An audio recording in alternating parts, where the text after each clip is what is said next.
31 Days of Horror 2019 video.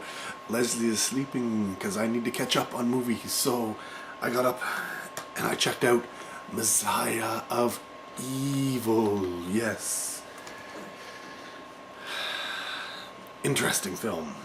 Very, very interesting film. Runs an hour and a half. It's from 1973. It's kind of written and directed by Willard. I don't even know how you pronounce his last name. Hike, and Gloria Katz. You may not recognize their names, but they are, I think, Willard went on to direct a couple of other movies. Gloria not so much. Gloria was more of a producer, I think, and a writer, and so was Willard was more of a writer as well. But they both ended up on Howard the Duck. Yes, he wrote and directed it. They also did American Graffiti together. And believe it or not, he's also listed as on the writer or screenplay for Indiana Jones and the Temple of Doom. Oddly enough, like, they've got some like big titles in there, but they don't have a lot under their name, which is so weird. But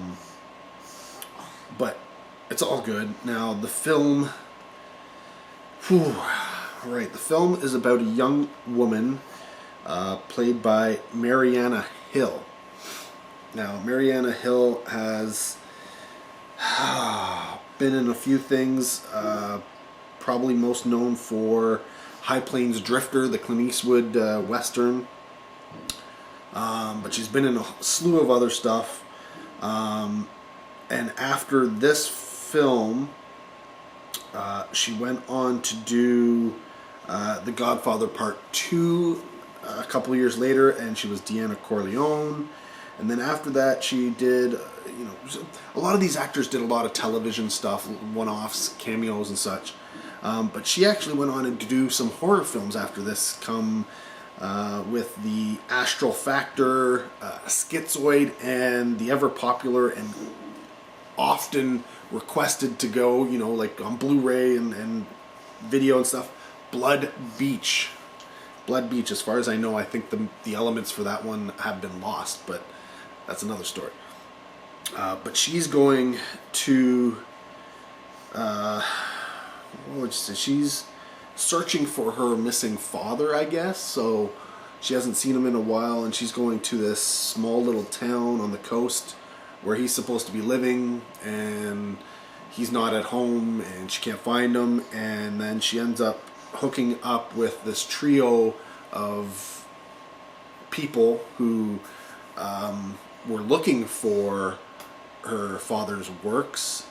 Kind of a collector. There's a rich guy and two girls, or two women, and they're looking for him and wondering about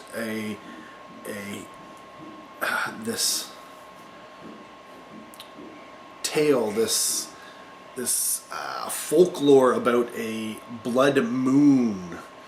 So the rich gentleman is played by Michael Greer. Now, Michael Greer, I thought I might have recognized him from something, but the best I could find that I would recognize him for would be something that he did some voice work for, because he played, amazingly enough, Mayor Oscar Baloney and Sadie Wowcow in the Wild West Cowboys of Moo Mesa. What? Yes. Haven't seen that in forever. You know what? I gotta track that down. But outside of that, I know he did Summer School Teachers and The Rose, but nothing really genre related or anything like that. The two women he's with, one is Joy Bang. Now, Joy Bang was supposed to be playing a very young person. I mean, young in relation to the rest of the cast, perhaps, but I mean, she had to have been probably, I don't know. She looked like she was at the youngest, late teens, probably early 20s. But for her, the only two things that I could find that I recognized were Played Again Sam, yes, that film, and Night of the Cobra Woman, she did the year prior to this film. And the other woman is played by Anitra Ford. Yes, the Anitra Ford, who you probably don't know, because I didn't know her either. But you probably know her. She did the 1974 Wonder Woman movie, where she played Angela. And then before that, and between those two movies, she did Invasion of the Bee-Girls, where she played Dr. Susan Harris. She also did The Birdcage, and again, televisions and stuff like that. But yeah, I didn't really know who she was. But I did recognize a character actor in this film who has done a ton, and that's Elisha Cook Jr. He plays a wino who recants the story that he knows of the Blood Moon to this particular trio. And I mostly know him from Magnum P.I. He was in a bunch of Magnum P.I. But, I mean, he was in so much, like Terror at Alcatraz, Leave 'Em Laughing, the movie Carney, you probably recognize him in that. Salem's Lot, he was Gordon Weasel Phillips. Dead of Night, Mad Bull, so much stuff. Winterhawk. Trying to think, there was another one. Oh yeah, Blackula was the one. Sam, he plays Sam in Blackula. Figured that. Or the Night Stalker, the Scarecrow. He's got a whole bunch of genre titles to his name. A lot of early stuff. A lot of film noir. A lot of westerns, a lot of stuff like that, but he was also Mr. Nicholas in Rosemary's Baby. So he's one of those guys where you see him, you probably recognize his face, but you don't necessarily know his name. That being said, that's pretty much everybody. There is a guy in this film who, this is the only film he plays, and he's one of those guys who you cast because he's so weird looking. He plays what they call the albino trucker, and he is just an odd looking fellow. And excuse me one second. Come on, buddy. You're gonna fall off.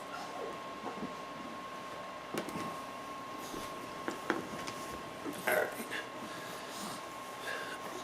There we go. So, yeah, look at that is. It's you. Yeah.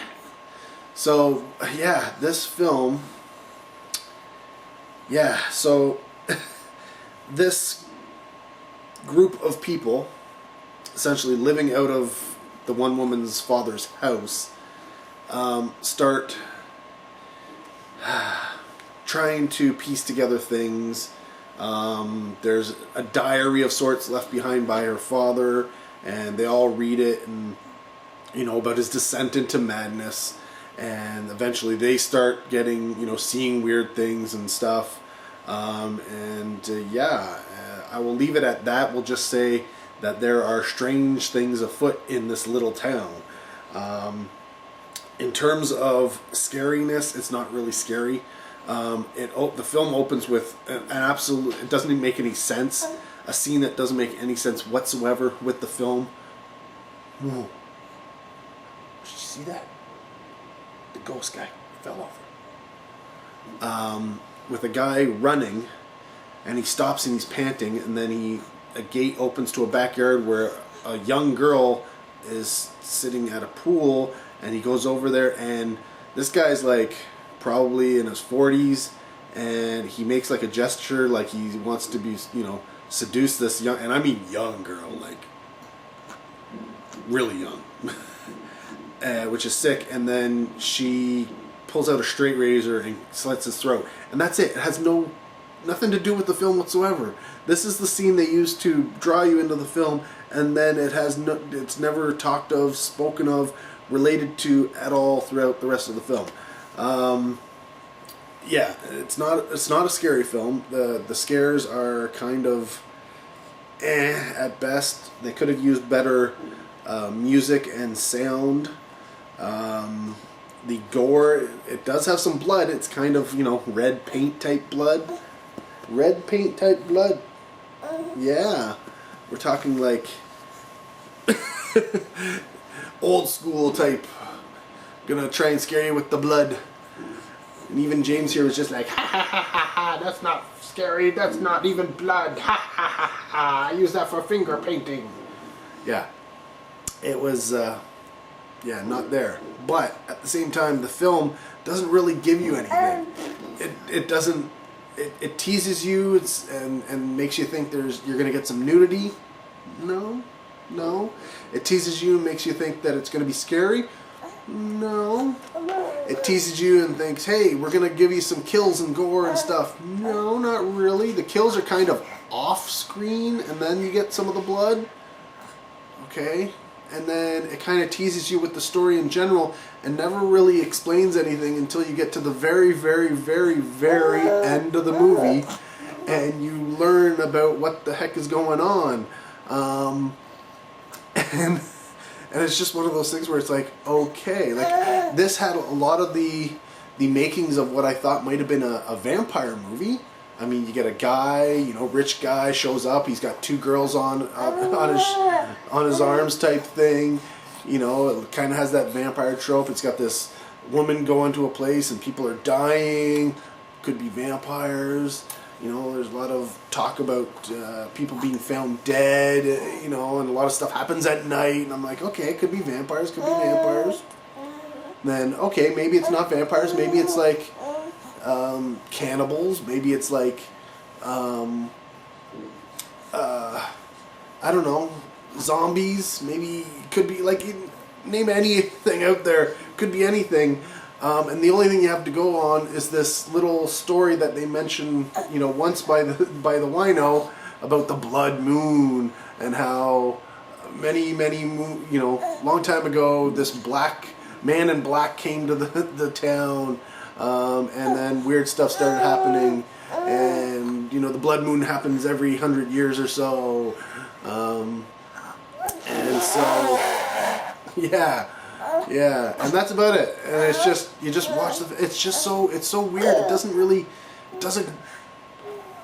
really go anywhere. Like it seems kind of mishmash in a lot of the stuff. It's not bad. It's just. It's one of those films. I really think this film could use a remake.